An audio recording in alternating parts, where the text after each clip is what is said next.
il va disparaître, il va partir. Mais il dit que le monde ne me verra pas, vous me verrez. Donc il parlait d'une autre catégorie, au fait. Il parlait d'une autre catégorie d'orphelins. Ce sont des personnes qui n'ont pas des modèles qui peuvent voir, imiter et grandir. Donc je ne vous laisserai pas orphelin. Vous allez me voir, vous allez pouvoir me toucher, vous allez pouvoir marcher avec moi et grandir avec moi.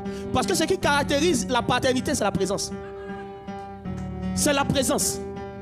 Plusieurs chrétiens ont beaucoup de pères sur internet, mais ils n'ont pas de pères qui peuvent voir, qui peuvent imiter. C'est des orphelins. C'est des orphelins. C'est pour cela que le pasteur que Dieu t'a donné, le berger que Dieu t'a donné, c'est une forme de père. C'est pour ça que dans Orphanos dit privé de maître, privé de gardien, privé de guide. C'est le rôle du pasteur, c'est le rôle du berger. Il y a plusieurs ici qui ont des pères spirituels qui ne voient pas, mais ils ont un berger qui voit et qui néglige. Jésus-Christ de Nazareth dit à ses disciples, regardez les gars, je ne vais pas vous laisser orphelin. Encore un peu de temps, le monde ne me verra plus. Mais vous allez me voir. Donc il est en train de rattacher au fait la paternité, au fait de pouvoir aussi voir quelque chose qu'on peut reproduire. Voir quelqu'un qu'on peut copier.